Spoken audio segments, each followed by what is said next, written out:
Buenos días a todos, ¿cómo están?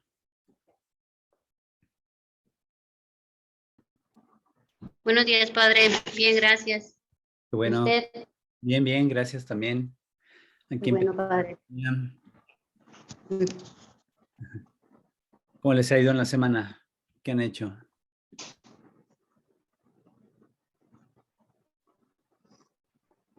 Pues aquí todo tranquilo. Aquí en Mérida todo va bien. Muy Todo. bien. Ya veo que allá tuvieron los de Veracruz, creo que tuvieron lo del temblor, ¿no? Perdón, no le escuché bien. Es que como le digo que como está fallando un poquito el internet, estoy buscando Ah, a ver bien. si no se va. Ujú. No le escuché tampoco la pregunta que había hecho, pero me entendí un poquito que cómo nos ha ido esta semana, ¿no? Así fue, ¿no? Así es, sí, sí, esa Sí, era padre, la pregunta. todo tranquilo. Le decía que pues aquí en Mérida, pues en lo que cabe, todo bien.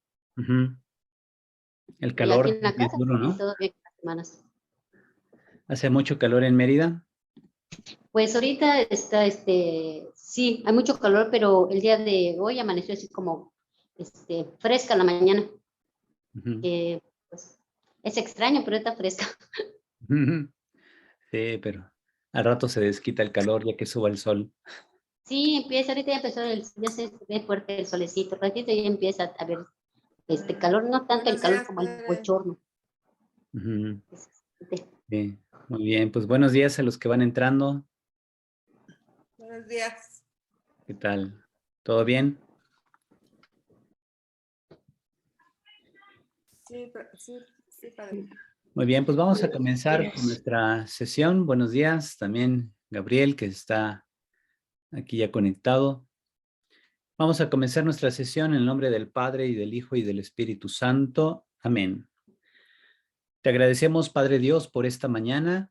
Te agradecemos porque a través de Jesucristo, camino, verdad y vida, nos llamas a servirte, pero para servirte también nos invitas a conocerte mejor. Te pedimos nos envíes el don de tu Espíritu Santo para profundizar en el Evangelio de San Juan y poder vivir según su espiritualidad. Te lo pedimos por el mismo Jesucristo, nuestro Señor. Amén. María, sede de la sabiduría, ruega por nosotros. En el nombre del Padre, y del Hijo, y del Espíritu Santo. Amén. Pues muy bien, me da mucho gusto el que estén aquí ya conectándose. Les comparto pantalla de nuestro tema del día, que es sobre esto, la historicidad.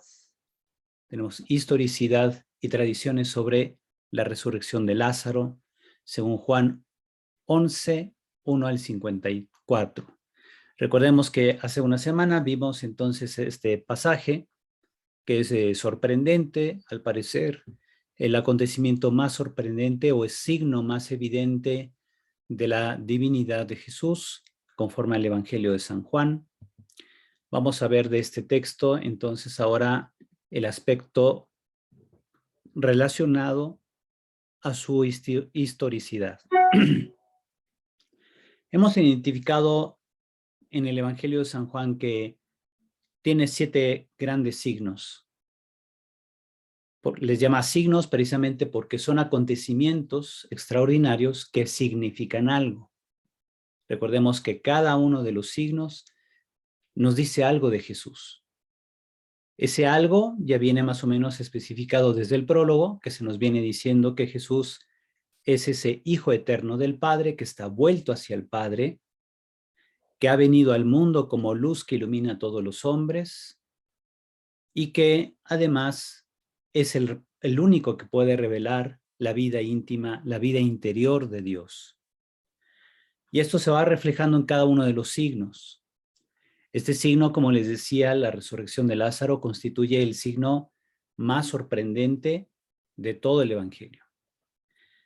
Ya vimos el texto, ahora vamos a tratar de averiguar de dónde salió el texto juánico, ¿verdad? Porque todo texto del Evangelio es el resultado de un largo proceso de reflexión, de meditación de las comunidades cristianas, donde este relato, al principio de manera oral, después fue adquiriendo forma literaria a través de quizá una o dos etapas previas a la redacción del Evangelio de San Juan. Hubo tradiciones que fueron enriqueciendo cada vez más el decir de este acontecimiento, que fue que Jesús resucitó a un hombre que había muerto. Ajá. Y que esta resurrección trascendió. Muy probablemente, vamos a ver, esta resurrección que Jesús realizó, la hizo a un hombre llamado Lázaro, que vivía en Betania, que era hermano de María y también hermano de Marta. La tradición se fue enriqueciendo con el tiempo y fue adquiriendo más matices hasta que llegó Juan y le dio ya una redacción caracterizada con su propio vocabulario, sus propios temas teológicos, etc. Y entonces, siempre para tratar de averiguar cómo eran esos estratos de tradición previos a la redacción del Evangelio Juánico, tenemos que ir haciendo un camino hacia atrás, ¿verdad? Primero vamos a ver del texto ya final del texto juánico, que ya todos conocemos. Tenemos que ver los temas teológicos y vocabulario propio de Juan. Yo tengo así el capítulo 11 de San Juan y me pregunto, ¿qué es lo propio de Juan? Ajá. Y entonces voy viendo y subrayando, ¿verdad? Estos son los temas teológicos y su vocabulario. Por ejemplo, cuando habla de vida eterna, cuando habla de hora, ¿verdad? Ha llegado la hora en que Jesús va a hacer tal cosa, todo eso es lenguaje juánico. También la idea de que solo el Hijo revela al Padre es característico de la teología juánica. Las obras de Dios, es decir, que las obras de Jesús son obras de Dios. La dualidad entre luz y tinieblas, la dualidad entre día y oscuridad, son lenguaje juánico, incluso son temas teológicos juánicos. La expresión de Jesús del identificarse con Dios, con el Dios del Antiguo Testamento, cada vez que Jesús habla del yo soy, eso es característico de Juan. Claro que todos empleamos el verbo ser en primera persona de vez en cuando, pero cuando la expresión yo soy tiene una clara connotación teológica, ahí decimos eso es de Juan. Ajá. El tema del Hijo del Hombre, que aparece en los 4 evangelios y que ha sido debate de discusión sobre si Jesús se consideraba el Hijo del Hombre o si son las comunidades cristianas las que lo mencionan como el Hijo del Hombre, las que identifican a Jesús con este personaje, el Hijo del Hombre del libro del profeta Daniel. También vamos a ver cómo Juan, al menos de los capítulos 5 al 10, ha circunscrito mejor dicho, cada signo de Jesús dentro de un marco de fiesta judía. Y además, el presentar a Juan Bautista como esa lámpara o como incluso esa voz en el desierto que prepara el camino del Señor. Eso es tema juánico, tema también de los otros evangelios. Vamos a ver cómo también Juan suele decir que Jesús es la luz del mundo, la luz que ilumina a los hombres. Ajá. Faltó aquí, por ejemplo, temas como Jesús como revelador, Jesús como Hijo eterno, Jesús como aquel que conoce los corazones de los hombres, etc. Es decir, tenemos una gran cantidad de temas teológicos que giran en torno a la llamada cristología alta. Así es como se le llama a la cristología típica de Juan. Mientras que la cristología de los evangelios sinópticos va a tener otra característica. Se suele decir que el evangelio de Juan presenta una cristología alta. Otro punto que vamos a ver dentro del texto es encontrar las referencias típicas de Juan. Por ejemplo, cuando Juan nos presenta textos de diálogos, controversias, acciones que realiza Jesús, incluso otros signos que ya ha realizado, hemos ido viendo cómo entre las referencias típicas que usa Juan está el mención de horas concretas del día, ¿verdad? Por ejemplo, cuando dice, cuando Andrés y el otro discípulo conocieron a Jesús, era como la hora 10. ¿Se acuerdan? Y así a otros momentos, cuando Jesús está con la samaritana, se menciona una hora del día, ¿verdad? Comentarios sobre parentescos o relaciones entre personajes, aunque no todos los comentarios, como vamos a ver en este pasaje de la resurrección de Lázaro, parece que sí pertenecía a la tradición prejuánica la mención de que Lázaro tenía por hermana a María.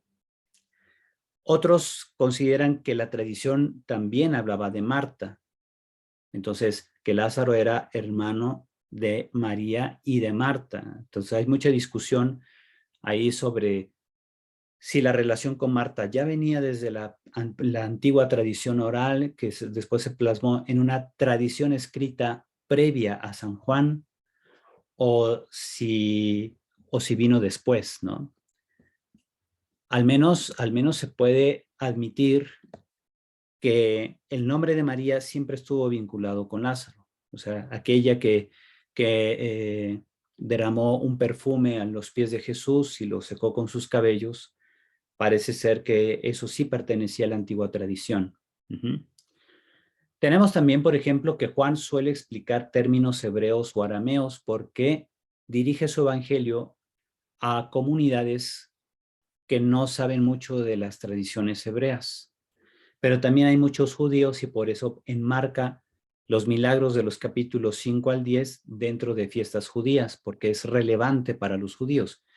Y ahí se va viendo que la comunidad destinataria original del Evangelio de San Juan debió haber sido una comunidad conformada por judíos y gente extranjera que no conocía las tradiciones judías y entonces había que explicarles términos, fiestas, expresiones hebreas, expresiones arameas, etcétera, que aparece mucho en el Evangelio de San Juan. También esto de las costumbres judías, ¿no? El ir a llorar a las tumbas era típico de los judíos, sobre todo las mujeres. Tenemos aquí, ¿se acuerdan que decía que dice el Evangelio que una de las hermanas de Lázaro sale corriendo hacia a ver a Jesús, porque Jesús está esperándola afuera? Entonces se levanta María y corre y ahí van los judíos detrás de ella. Ajá. ¿Por qué? Porque pensaban que iba a ir a llorar al sepulcro. María Magdalena hace lo mismo, ¿verdad? Va a llorar al sepulcro donde sabe que está el cuerpo de Jesús y después va a resultar en el capítulo 20 de Juan que Jesús ya ha resucitado y no está en el sepulcro. Entonces, todas estas menciones de tradiciones judías, incluso cuando dice que cómo fue la sepultura de Jesús, San Juan va a decir que Jesús fue sepultado según la costumbre de los judíos. Entonces, todas esas referencias sí son típicas juánicas. Obviamente no pudieron haber pertenecido a la tradición oral original sobre la resurrección de Lázaro. Vemos también, por ejemplo, sobre el estilo de exposición.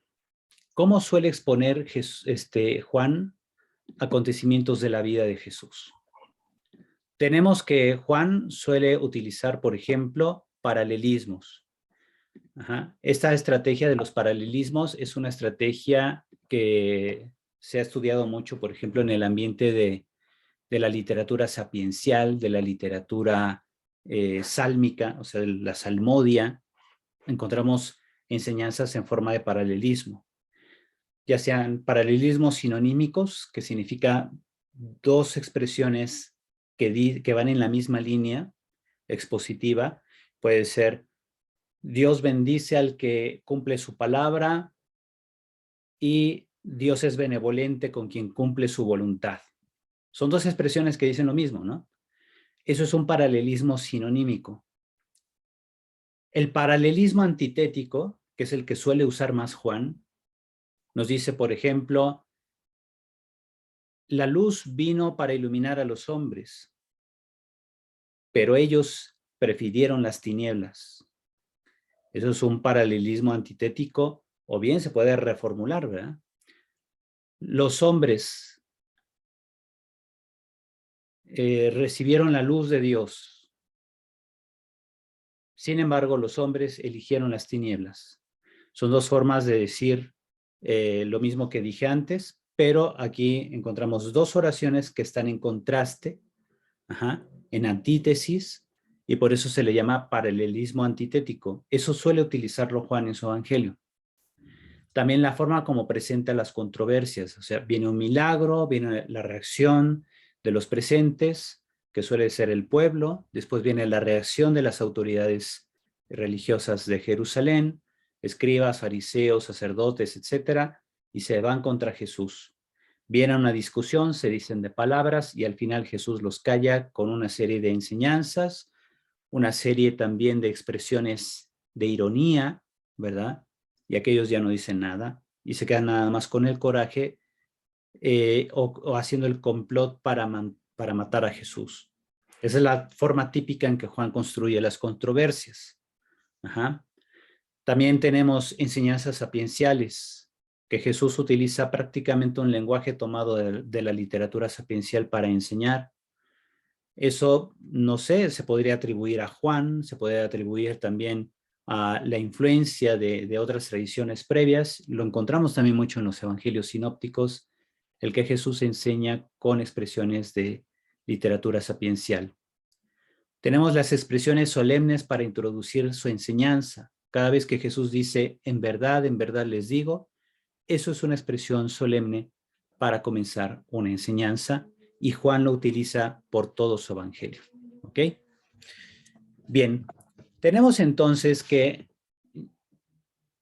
se puede reconstruir la tradición preevangélica usada por Juan, pues tal parece que sí. Partiendo de lo que es propio de Juan, que ya vimos en la diapositiva anterior, podemos nosotros ir eliminando, ¿verdad? Descartando lo que es propio de Juan para tratar de recuperar aquellos elementos que debieron conformar la tradición preevangélica, es decir, la tradición previa a Juan. ¿Qué características debe tener esta tradición? Por un lado, vamos a ir viendo cómo hay versículos que evidentemente contienen material tradicional, por ejemplo, el versículo 1, el 3 y el 6. Posiblemente los versículos 11 al 14 y la segunda parte del versículo 15. Con toda certeza, los versículos 17 y 19 pertenecían a la tradición anterior a Juan. Posiblemente los versículos 18 y la segunda parte del versículo 20. Con toda certeza, el versículo 29, posiblemente el 30a, es decir, la primera parte del versículo 30. Con certeza también los versículos 31 a 34 y 38 a 39a, que es la primera parte del versículo 39. También con certeza o con grado muy alto de certeza, el versículo 41a, es decir, la primera parte del versículo 41, y los versículos 43 al 45. Y entonces lo que se considera la posible reconstrucción de tradición previa a Juan es este texto que está aquí. Y este texto presenta la tradición escrita que llegó a manos de Juan. Fíjense, no es la tradición oral, no es la original. Es la tradición escrita y decía algo como esto. Había un cierto enfermo, Lázaro de Betania, pueblo de María y de su hermana Marta. Las hermanas enviaron a decir a Jesús, Señor, aquel a quien tú quieres está enfermo. Cuando se enteró de que estaba enfermo, permaneció 2 días más en el lugar donde se encontraba. Dijo esto, nuestro amigo Lázaro duerme, pero voy a despertarle. Le dijeron sus discípulos, Señor, si duerme, se curará. Jesús lo había dicho de su muerte, pero ellos creyeron que hablaba del descanso del sueño. Entonces Jesús les dijo abiertamente, Lázaro ha muerto. Vayamos donde él. Cuando llegó Jesús, se encontró con que Lázaro llevaba ya 4 días en el sepulcro. Betania estaba cerca de Jerusalén como a unos 15 estadios. Y muchos judíos habían venido a casa de Marta y María para consolarlas por su hermano. María permanecía en casa. Ella, en cuanto lo oyó, se levantó rápidamente y se fue donde él. Jesús todavía no había llegado al pueblo. Los judíos que estaban con María en casa consolándola, al ver que se levantaba rápidamente y salía, La siguieron pensando que iba al sepulcro para llorar allí. Cuando María llegó donde estaba Jesús, al verle cayó a sus pies y le dijo: Señor, si hubieras estado aquí, mi hermano no habría muerto. Viéndola llorar Jesús y que también lloraban los judíos que la acompañaban, se conmovió interiormente, se turbó y dijo: ¿Dónde lo han puesto? Le responden: Señor, ven y lo verás. Entonces Jesús se conmovió de nuevo en su interior y fue al sepulcro. Era una cueva y tenía puesta encima una piedra. Dice Jesús: quiten la piedra. Quitaron pues la piedra. Dicho esto, gritó con fuerte voz: Lázaro, sal fuera. Y salió el muerto, atado de pies y manos con vendas y envuelto el rostro en un sudario. Jesús les dice: desátenlo y déjenlo andar. Muchos de los judíos que habían venido a casa de María, viendo lo que había hecho, creyeron en él. Bien, como ven, aquí aparece el texto que conocemos de Juan 11, pero ya muy recortado, ¿verdad? Muy sintetizado, porque presenta todos estos recortes donde se quitó material que se considera es propio de Juan. Como pueden ver ustedes, no aparece el diálogo de Marta y Jesús. Marta aparece simplemente como referencia. Dice que el enfermo Lázaro de Betania, pueblo de María y de su hermana Marta. Y la segunda vez que se menciona a Marta es en el versículo 19. Muchos judíos habían venido a casa de Marta y María para consolarlas, ¿ok? Pero no aparece el diálogo de Marta con Jesús. ¿Por qué?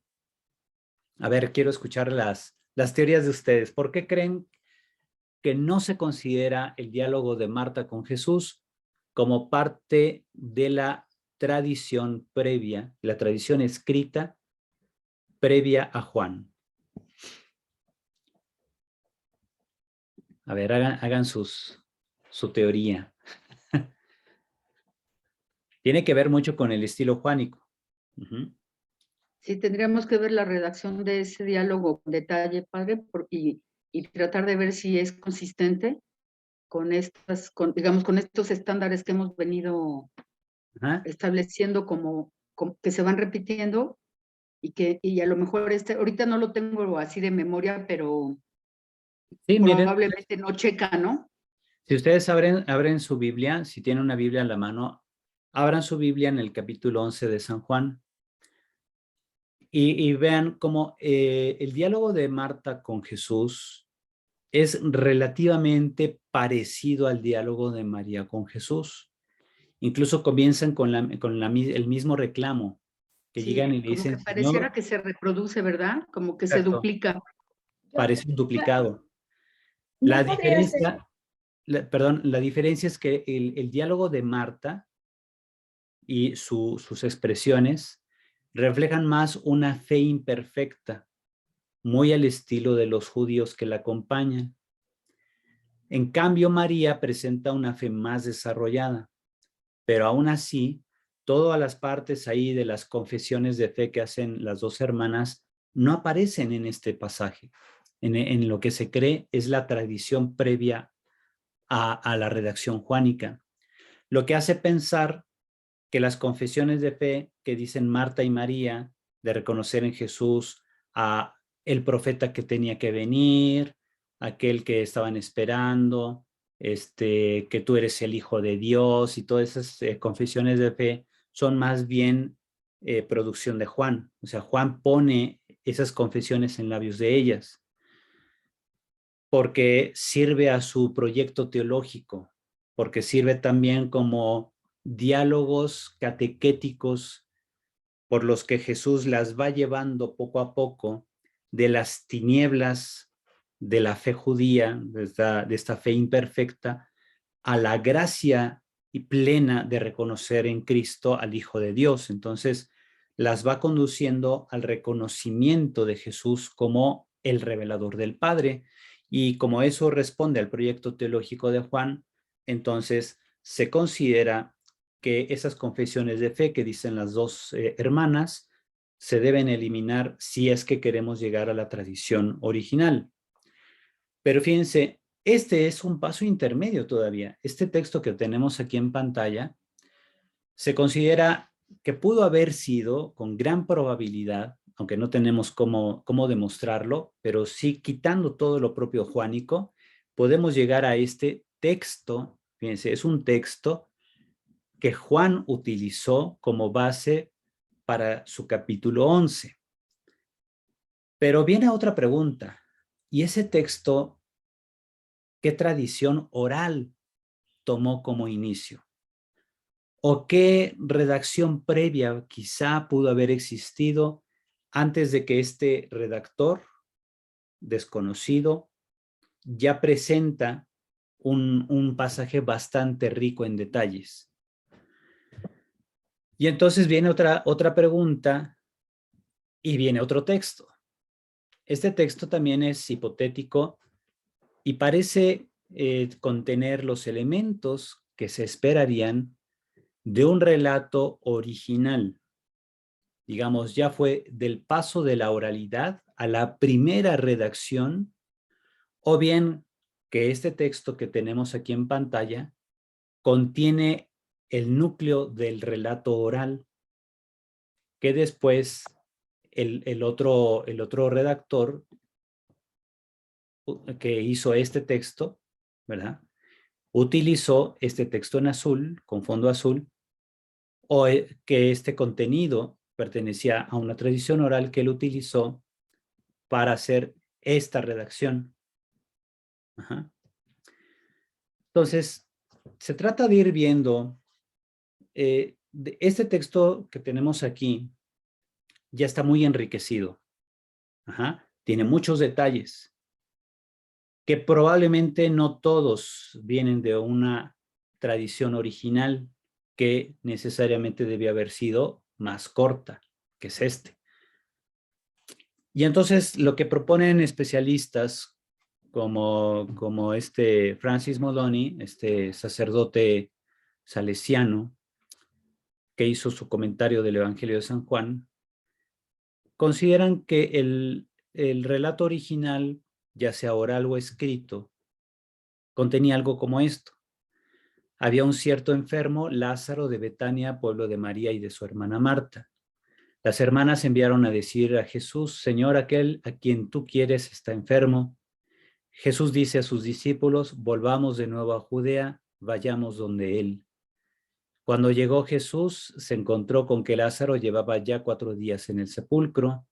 Entonces Jesús se conmovió de nuevo en su interior y fue al sepulcro. Era una cueva y tenía puesta encima una piedra. Dice Jesús: quiten la piedra. Quitaron pues la piedra. Entonces Jesús levantó los ojos a lo alto y dijo: Padre, te doy gracias por haberme escuchado.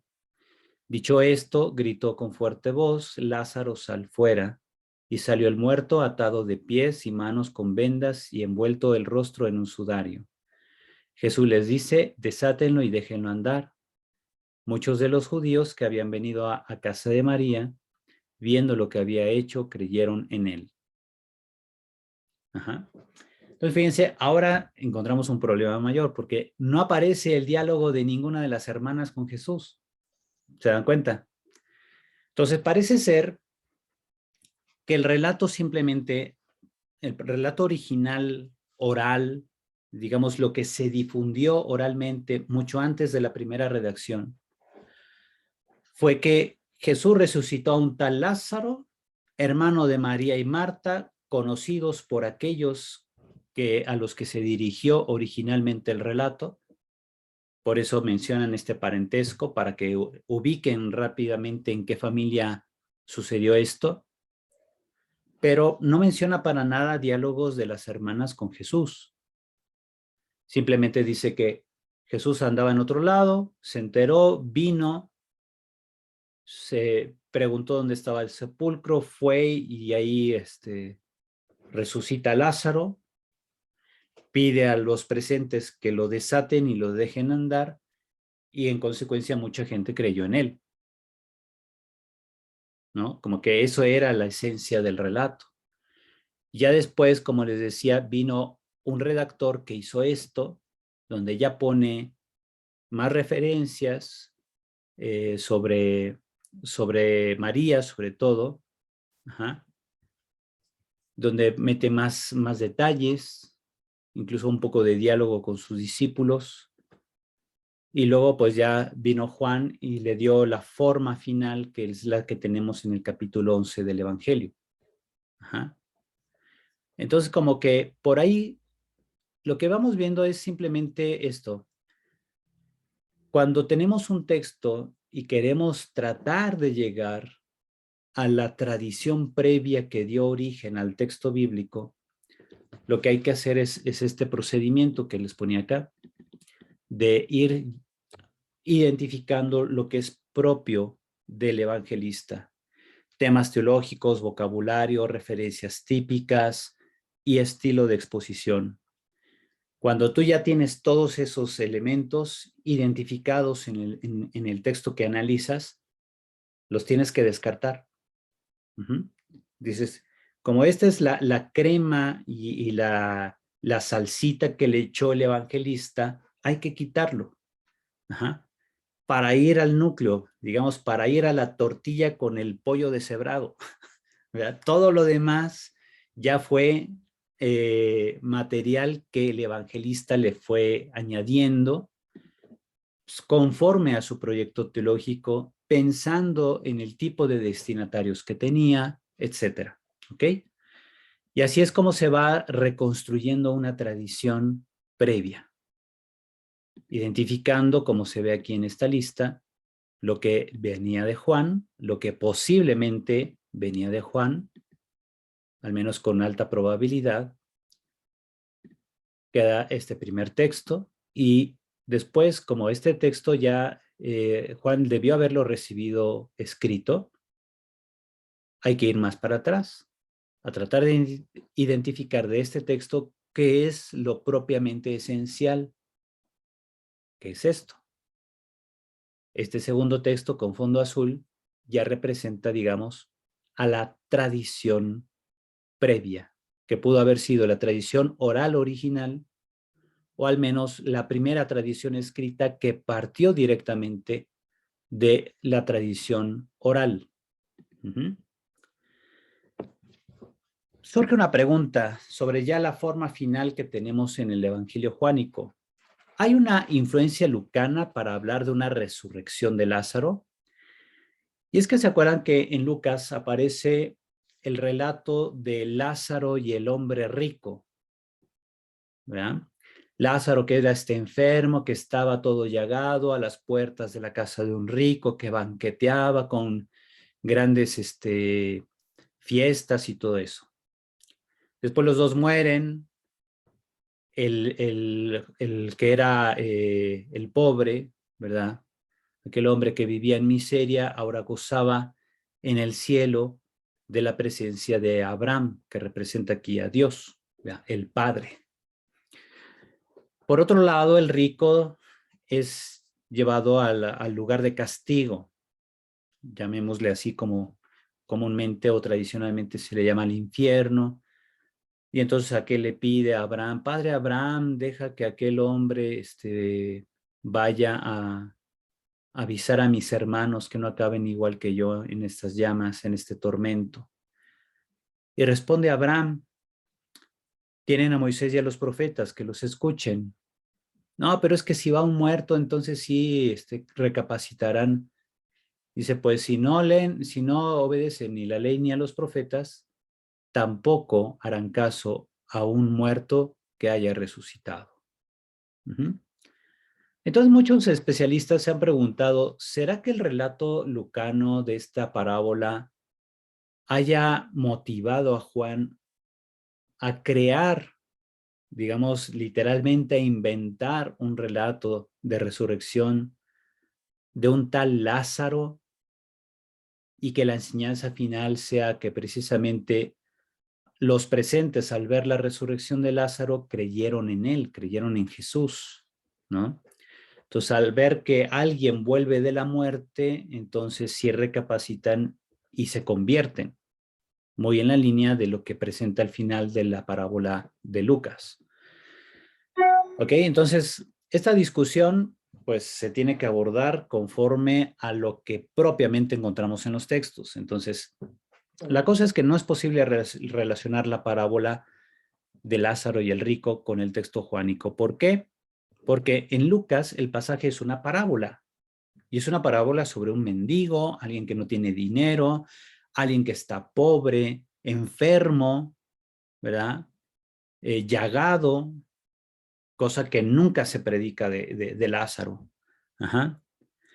En Juan estamos más bien ante un relato de milagro, como que Jesús realiza un signo a lo largo de su vida ministerial donde devuelve la vida a una persona que había muerto, que al parecer las tradiciones conservan el nombre de ese muerto, que era Lázaro, y entonces no tiene nada que ver con una enseñanza parabólica. Ajá. O sea, son formas literarias diferentes. Segundo, que se diga que alguien venido de la muerte puede hacer que otros se conviertan de una mala vida, no es propiamente el tema de Juan 11. Claro que no. Como sí lo es en el texto lucano, ¿verdad? Entonces, ¿qué decir de la falta también del testimonio múltiple? ¿Se acuerdan que tenemos los criterios de historicidad? El primer criterio de historicidad es el testimonio múltiple. ¿Y qué significa eso? El testimonio múltiple es cuando varios textos de tradiciones diversas reportan un mismo acontecimiento, como por ejemplo Jesús caminando sobre las aguas, o por ejemplo la transfiguración, ¿verdad? Ahí tenemos, por ejemplo, en Jesús caminando sobre las aguas aparecen los sinópticos y aparece en Juan, pero tradicionalmente se ha dicho que Juan utilizó otra tradición y no directamente los sinópticos. Por otro lado, el relato de la transfiguración aparece en Mateo, Marcos y Lucas, pero no en Juan. Sin embargo, sí se menciona, hay una alusión a la transfiguración en la segunda carta de Pedro, que viene de otra tradición, no viene de los evangelios sinópticos, porque cuando tú lees la segunda carta de Pedro y te encuentras con ese testimonio que el autor de la carta dice que en el Monte Santo vieron su gloria, te das cuenta que lo que menciona ahí no se parece mucho a lo que sí aparece en los evangelios, donde vienen todos los detalles de que estaban Pedro, Santiago y Juan y los llevó al monte y se transfiguró. Y un evangelista dice que el rostro de Jesús brilló, otro dice que fueron solo sus vestiduras y otro dice que simplemente su forma se cambió. Ajá. Y etcétera. Entonces, hay ligeras variantes, pero van en una misma línea, los tres evangelios, Mateo, Marcos y Lucas, donde se cree entonces que la tradición original es la que reporta Marcos, ¿verdad? Y luego ya Mateo y Lucas hacen modificaciones sobre el texto de Marcos, pero no así en la segunda carta de Pedro. Y aunque la segunda carta de Pedro, sabemos, no es de Pedro, porque se redacta en torno al año 150, entre el 135 y 150, estamos por tanto ya muy lejos de la muerte de Pedro, pero sí recoge esa carta una tradición que parece remontarse a antes de los evangelios sinópticos. Ajá. Por tanto, sí hay testimonio múltiple en el relato de la transfiguración, pero no es entre los 4 evangelios, ni siquiera entre los 3 evangelios. Basta tomar el evangelio de Marcos y la segunda de Pedro. Al comparar los textos nos damos cuenta de que hay diferencias en la tradición, o sea, sí se refieren a un mismo acontecimiento, pero ya se ven dos modos muy diferentes de contarlos. Ajá. Entonces, a eso se le llama testimonio múltiple de tradiciones. Y otro es el testimonio múltiple de textos finales que reportan un mismo relato o forma de contarlo. Y es, ya que utilizamos, por ejemplo, la comparación de los 3 evangelios, Mateo, Marcos y Lucas, cuando se habla de la transfiguración, ya son textos finales que reportan un mismo relato y difieren en la forma de contarlo. Ajá. Tenemos que, en relación con el relato de Juan 11, lo evidente es que no hay testimonio múltiple, es decir, en los evangelios sinópticos y en ninguna otra parte del Nuevo Testamento se habla de la resurrección de Lázaro solamente en Juan 11.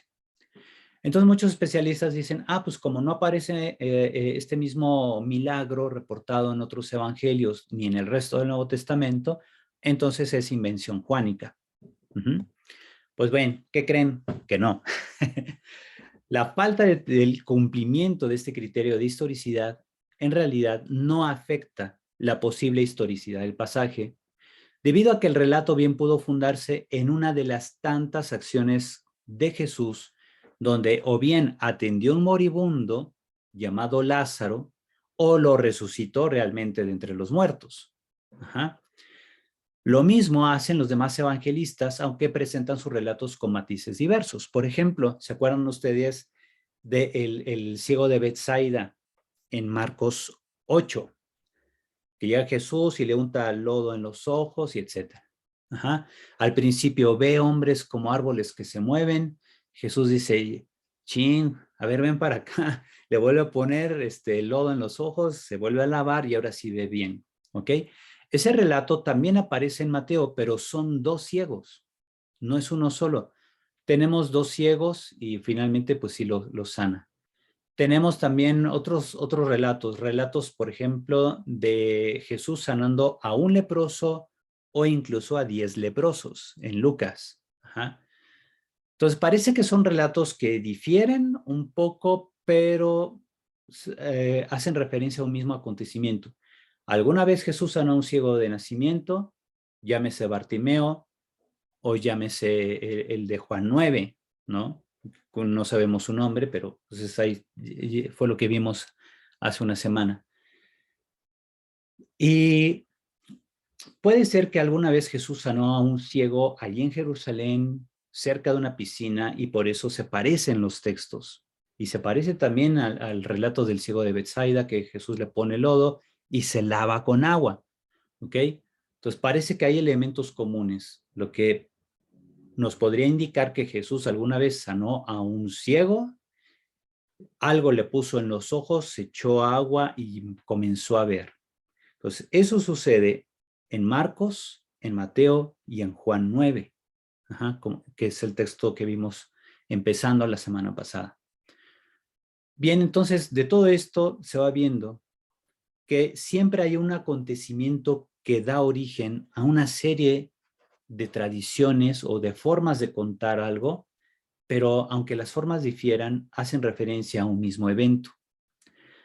Tenemos que también Jesús, según los evangelios, resucitó a un niño y lo devolvió a su madre. Resucitó a una niña, la hija de Jairo, y la regresó con sus papás. Y le dieron de comer. Aquí resucita a Lázaro y pide que lo desaten. O sea, viene una acción de resurrección y luego una recepción del ahora revivido en medio de su grupo, que puede ser grupo familiar o grupo de amigos. Entonces, es muy probable que Jesús sí haya hecho algo así, que Jesús realmente resucitó a un niño o niña y aparte resucitó a un varón adulto, que muy probablemente se llamaba Lázaro, y lo regresó a su entorno. ¿Ok? La gente, sorprendida de estos acontecimientos, decidió creer en Jesús. Eso sí parece pertenecer a las tradiciones muy antiguas. No significa que Juan se inventó la expresión final y los judíos creyeron en él, porque ya pareció así que los discípulos creyeron en él cuando transformó el agua en vino, que algunos creyeron en él cuando sanó al hijo del funcionario real, que la familia decide creer porque fue una sanación a distancia, coincidió con la hora en que Jesús había dicho que tu hijo sane por la fe que tienes y efectivamente el hijo sanó. Cuando el papá da testimonio de esto en su familia, entonces todos creyeron. ¿Ok? No, tal parece ser que todo relato de milagro, toda forma de contar un milagro contiene ese elemento final, la reacción de los presentes o la reacción de quienes se enteran del acontecimiento, de ese milagro. ¿Ok? Bien, como conclusiones tenemos, primero, el relato juánico parece fundarse en una tradición preevangélica, la cual a su vez se basa en un relato preliterario o antigua tradición oral. Esta última se basó en un acontecimiento de la vida de Jesús que rememora cuando él resucitó a un muerto o sanó a un moribundo de nombre Lázaro en Betania de Judea.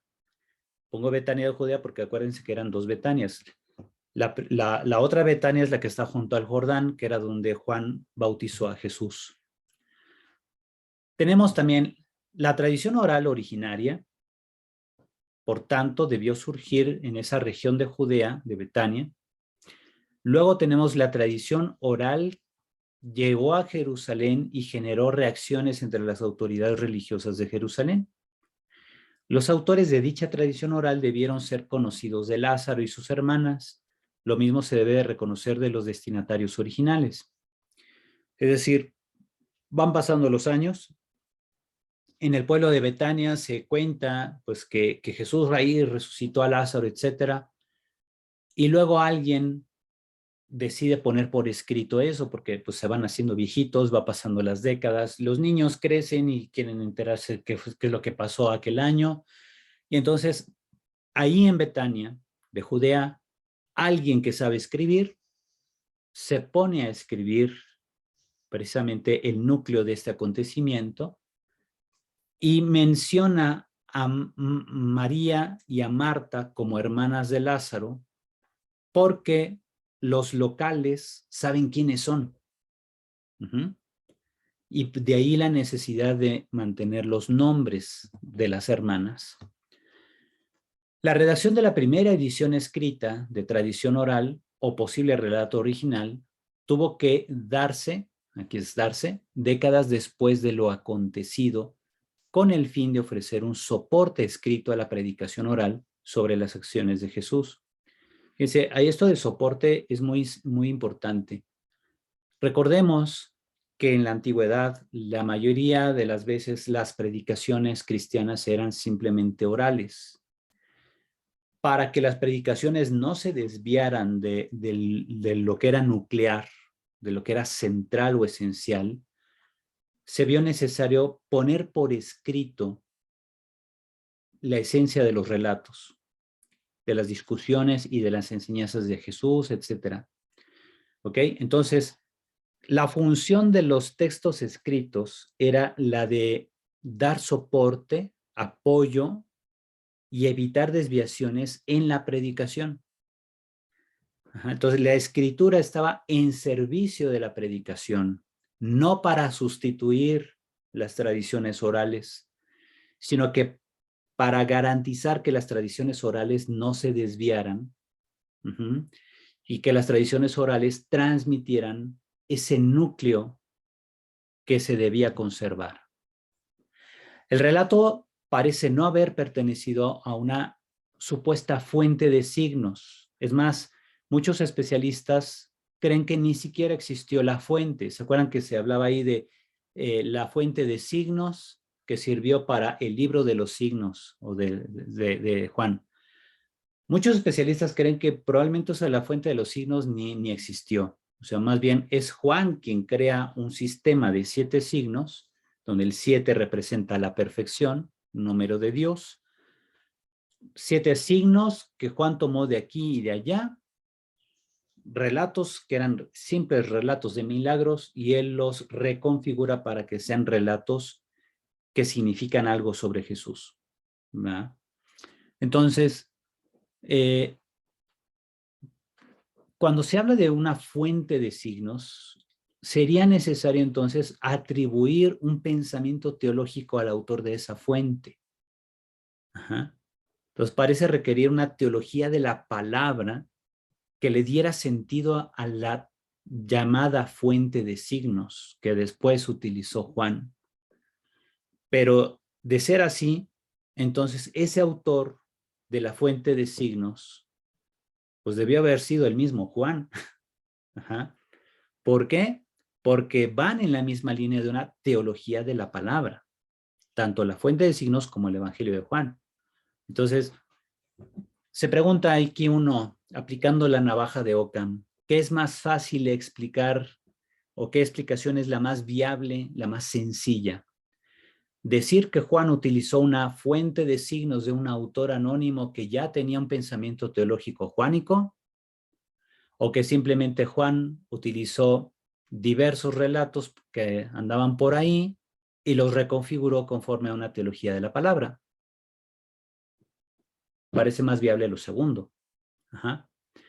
Parece más viable que Juan simplemente hizo una compilación de diversos signos, o más bien milagros de Jesús, eligió 7, que es el número de perfección, número de Dios, y de ahí entonces reelaboró cada uno de estos acontecimientos, dándoles una configuración de signos que nos hablan de la identidad de Jesús.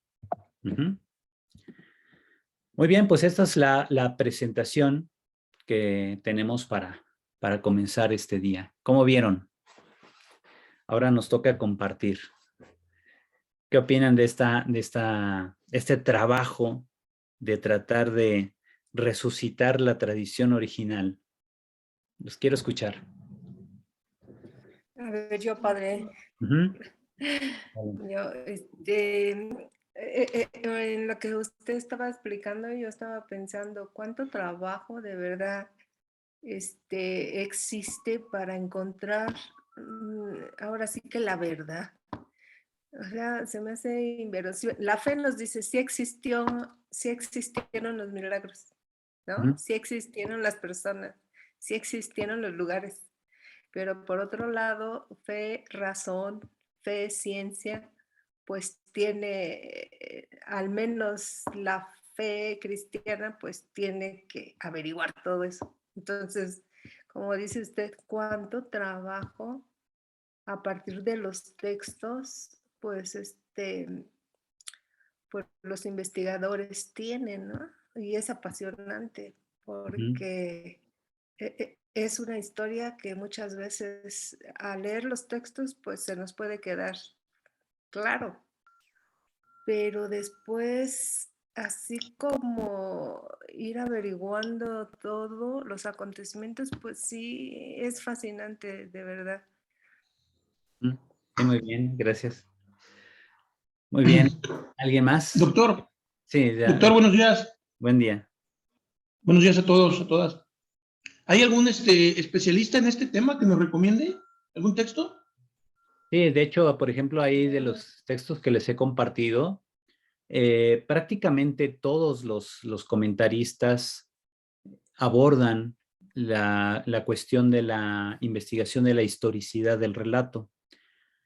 Pero obviamente quien más se mete en profundidad a la explicación es John P. Mayer, autor de Un judío marginal. En el tomo sobre los milagros de Jesús, prácticamente le dedica unas 30 páginas a tratar de reelaborar la tradición original, esta mención de la posible influencia lucana, todo eso lo encuentran ahí. De hecho, tú, Gabriel, que ya has tomado cursos previos conmigo, seguramente tienes también ese libro en PDF.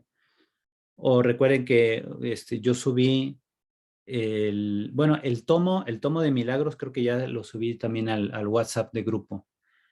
Y los que han tomado curso conmigo antes, recuerden que ya les había compartido toda una carpeta de Mega, donde vienen todos los tomos de Un judío marginal en PDF. La obra es muy cara, ¿verdad? El tomo sobre los milagros de Jesús debe andar ahorita como por 1,300, 1,500 pesos. Solamente el tomo relativo a los milagros. Ajá.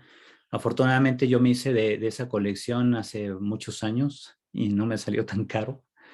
Y ahora que está subiendo la gasolina y que con el pretexto de la guerra en Ucrania van a dispararse más los precios de los libros.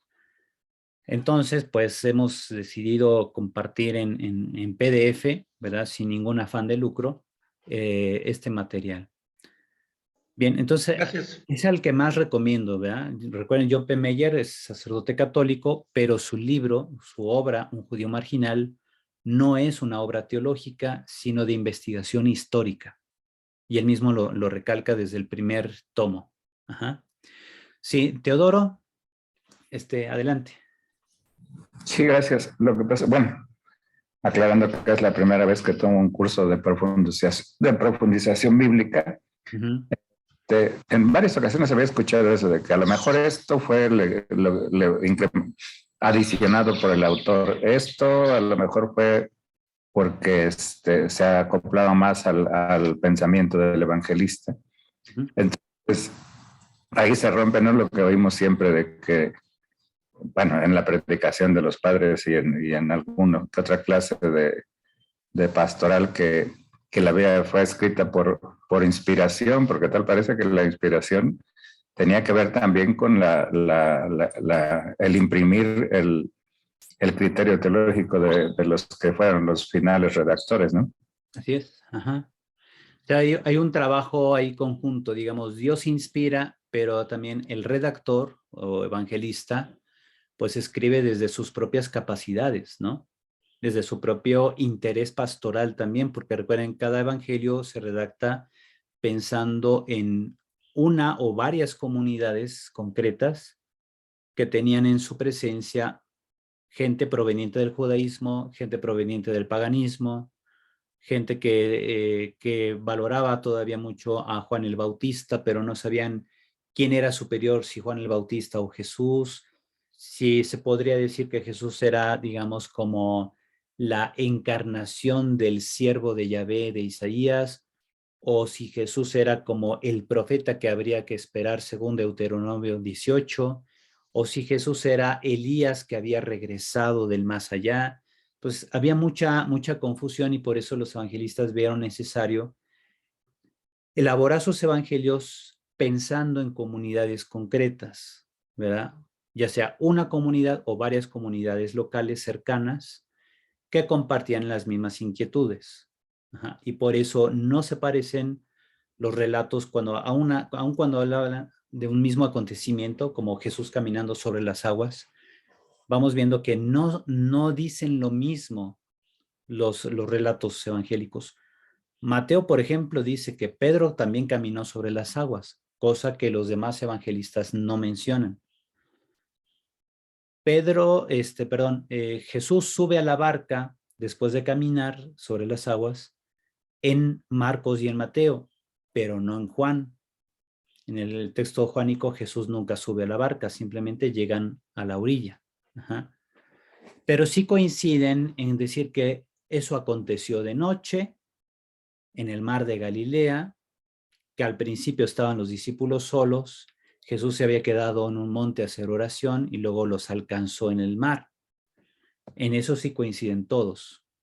Donde hay diferencia también es que Juan dice que había prácticamente una tormenta que había encrespado las aguas, mientras que en los otros evangelios se dice que las aguas simplemente no eran las aguas, nada más se dice que el viento les era contrario. Ajá. Y ya entonces mucha gente se preguntaba, ¿por qué cuando cuentan lo mismo lo dicen en forma diferente los evangelios? Y la respuesta es sencilla, ¿verdad? O sea, no es que estén mintiendo uno u otro, es que reelaboraron una tradición previa que decía que Jesús había hecho algo parecido y lo redactan según el interés teológico, según la necesidad pastoral de las comunidades, según el contexto vital que viven las comunidades a las que se les dirigen los evangelios. Ajá. Entonces, por eso vienen las diferencias. Ahora, fíjense, es una forma muy diferente de pensar. El hombre de hoy, el hombre en la actualidad, llama verdad a lo que efectivamente se puede comprobar por criterios históricos. Ajá. Y así decimos que fue verdad que pasó esto y aquello, fue verdad lo de los niños héroes. ¿Quién realmente ganó la batalla del 5 de mayo en Puebla? ¿Verdad? Se le atribuye siempre al general Zaragoza, pero otros historiadores dicen que Zaragoza estaba crudo porque se había emborrachado la noche anterior pensando que los franceses los iban a derrotar y dijo, pues mejor me emborracho y ya muero feliz al menos. Y algunos atribuyen entonces el triunfo militar a Porfirio Díaz, que era el lugarteniente de Zaragoza. Entonces, ¿quién ganó la batalla de Puebla? ¿Zaragoza o Porfirio Díaz? Bueno, Entonces, ahí es donde viene esta discusión. También, por ejemplo, en años recientes, no sé si alguien tiene Netflix, si tienen, si ustedes están en Netflix, me parece por ahí hay un programa de revisionismo histórico sobre si Hitler realmente murió ahí en Berlín cuando llegaron los rusos, que se suicidó y todo eso es la versión oficial, o bien si Hitler huyó a Argentina en unos submarinos, ¿verdad? Y está muy interesante el programa, está muy bien hecho, es un documental que sí te deja pensando y dices, ah, caray, como que todo parece indicar que Hitler huyó, o sea, Hitler murió de viejito, en realidad ni se suicidó ni lo mataron, dejó a todos ahí y hace mención ahí de que pudo haber escapado con una avioneta que una mujer piloto llevó desde Bélgica y aterrizó frente a la Cancillería allí en Berlín. Hitler se subió y logró escapar. Ahora, sí hay testimonios de muchos aliados que dicen haber visto una avioneta que despegó de la avenida que estaba enfrente de la Cancillería, una avenida que existe hasta el día de hoy en Berlín, ¿verdad? Y entonces, pero simplemente la vieron, le dispararon y ya la avioneta se fue, no la derribaron. Pero ¿iba ahí Hitler? Eso sí no lo podemos saber, ¿verdad? Pero sí hay una investigación muy interesante en este documental que aparece en Netflix y es una forma diferente de ver las cosas, porque dicen, bueno, ¿qué consecuencias? ¿Hay cambios en la historia si Hitler huyó o no? Pues para unos dicen que sí hay pequeños cambios en la forma de contar, pero esencialmente no modifica nada, ¿verdad? Ya sea que Hitler se haya suicidado o haya escapado, los rusos se apoderaron de Berlín y vino todo lo que sabemos, que la división de la ciudad, la Guerra Fría y todo ese rollo. Y todo fue por eso, ¿verdad? Porque finalmente los alemanes perdieron Berlín y eso es lo que importa, ¿verdad? El cómo murió Hitler, eso es secundario, aunque sí pueda ser muy doloroso para algunas personas, sobre todo los que pues sufrieron directamente las atrocidades de Hitler y que hubieran preferido que se hubiera suicidado o que los rusos mismos lo hubieran matado, pero pues bueno, nunca se halló el cuerpo de Hitler. O sea, eso también es cierto. Los rusos dicen que encontraron cuerpos calcinados y ya, y que el que parecía ser el cuerpo de Hitler tenía ahí el cráneo con un agujero. Se supone que se llevan el cráneo allá a Moscú y ahí lo tenían o lo siguen teniendo en un museo. Y hace varios años una investigadora de la Universidad de Chicago analizó el ADN del cráneo y resultó ser el cráneo de una mujer. Entonces dicen, o Hitler era trans o simplemente se equivocaron de cráneo los rusos, ¿no? Se llevaron el cráneo de alguien más que estaba en el búnker creyendo que era el cráneo de Hitler. Pues ahí está, así se hacen las largas historias y las historietas y las histerietas. Pero bueno, ¿eso qué significa? Fíjense, si un acontecimiento de hace apenas 80 y... ¿Cuántos años son? Son 77 años que acabó la Segunda Guerra Mundial, en abril del 45 que invaden los rusos Berlín. Si en tan solo 77 años ya encontramos esa diversidad y esa dificultad de aplicar criterios de historicidad sobre la muerte de Hitler, imagínense de un acontecimiento de hace 2000 años, en el que no había historiadores formales. Los evangelistas no son historiadores formales, aun cuando Lucas diga que indagó con toda premura tratando de encontrar fuentes, pues sabemos que finalmente incluso al mejor cazador se le va la liebre, ¿no? Y entonces, cuando uno se pregunta, ¿cuál es el contenido de verdad de la Biblia? Hay que ver, el contenido de verdad de la Biblia atiende a nuestra salvación, tiene que ver con nuestra salvación. Es decir, lo que aquí se cuenta, el significado de lo que se cuenta es para nuestra salvación. Pero los redactores no tenían el espíritu de, digamos, de inerrancia histórica o inerrancia científica cuando contaban las cosas, ¿no? Empleaban formas de expresión de aquella época, pero el significado teológico de lo que están contando sí es verdadero, sí es para nuestra salvación. Los detalles históricos se les pudo haber escapado. La imperfección de la cuestión científica también, ¿verdad? Por ejemplo, cuando se dice que Josué detuvo el sol allí en la batalla de Gabaón, que le dijo, sol, detente, durante 12 horas se detuvo el sol mientras Josué derrotaba a sus enemigos. Sabemos que eso no se debe interpretar científicamente, ¿verdad? Es una forma literaria, una expresión literaria nada más, como para decir que Dios asistió a Josué y a los suyos para derrotar a sus enemigos antes de que cayera el sol, ¿verdad? Pero no que Josué detuvo el sol, ¿verdad? O sea, eso responde a una mentalidad antigua donde se creía que el sol giraba alrededor de la tierra y que Dios tenía poder sobre los astros y concedió ese poder a Josué. Entonces, incluso todavía en la Edad Media o en el Renacimiento, ¿no? Querían quemar a Galileo por eso, porque su teoría de que la Tierra giraba alrededor del Sol contradecía las escrituras donde se menciona que Josué detuvo el Sol durante 12 horas. Entonces, ¿qué significa? Que los jerarcas de la iglesia de entrada rechazaban toda explicación científica y a la iglesia le costó mucho las consecuencias de eso, porque aún después de Galileo hasta el día de hoy, mucha gente ataca a la iglesia diciendo que la iglesia es retrógrada, que quiere que creamos fantasías y todo eso, y no es eso. Las escrituras nos dicen, como decía el mismo Galileo, ¿verdad? Y después lo retoma San Agustín, la Biblia nos dice cómo se va al cielo, mas no cómo va el cielo. Es decir, cómo funciona el cielo, ¿verdad? Refiriéndose al cosmos. La Biblia sirve para nuestra salvación, no para transmitir verdades científicas ni verdades historiográficamente comprobables. ¿Ok?